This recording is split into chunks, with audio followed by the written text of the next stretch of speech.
Shalom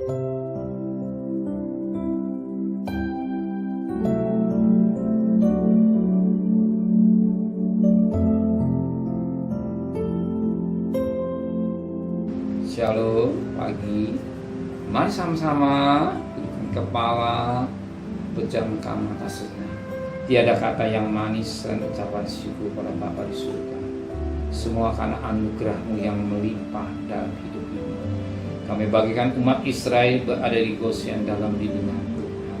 Maka pagi ini kami akan mengadakan mesbah keluarga, mesbah pribadi. Kami boleh naikkan pujian penyembahan pada Bapa di surga. Dan kami juga rindu untuk mendengarkan renungan firman-Mu. Sekalipun firman-Mu singkat, tapi jadi berkat buat kami. Dan kami tidak lupa naikkan doa selamat. Haleluya. Shalom pagi. Mari sama-sama kita akan membaca firman Tuhan. Kisah para Rasul pasal 6. Kisah para Rasul pasal 6 ayat pertama sampai ayat yang ke-7. 7 orang dipilih untuk melayani orang miskin.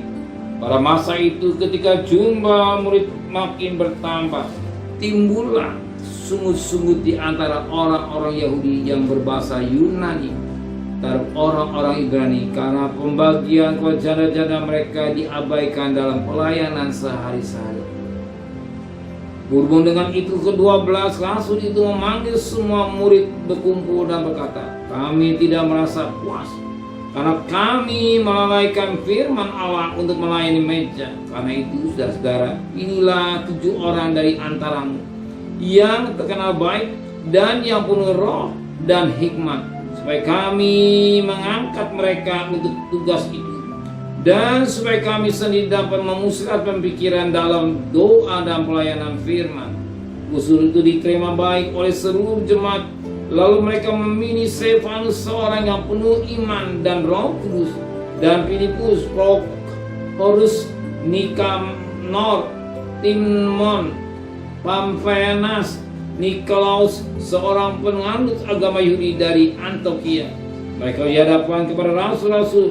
Rasul itu pun berdoa letakkan tangan di atas mereka. Firman Allah makin tersebar dan jumlah murid di Yerusalem makin bertambah banyak. Juga sebab besar imam menyerahkan diri dan percaya. Puji Tuhan, firman Tuhan mengingatkan kita kembali seorang pelayan Tuhan. Ciri-ciri pelayan Tuhan dikatakan pada ayat yang ketiga. Karena itu saudara-saudara, pilihlah 7 orang dari antara yang terkenal baik dan yang penuh roh dan hikmat, supaya kamu mengangkat mereka untuk tugas itu. Ada 3 ciri pelayan Tuhan: terkenal baik, penuh dengan Roh Kudus, dan hikmat. Punya nama yang baik, bukan nama yang jelek, bukan nama yang busuk. Orang lihat, oh iya, orang itu baik. Yang kedua,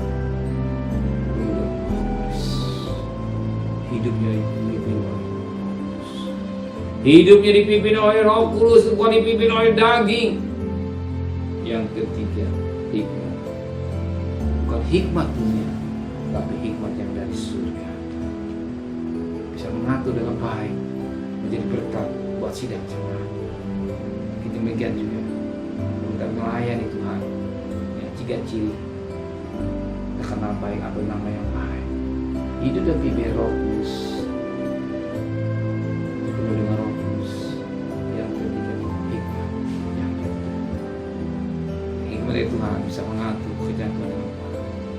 Hikmat dunia, demikian dalam rumah tangga kita minta itu Tuhan sebagai Bapa atau sebagai kepala rumah tangga.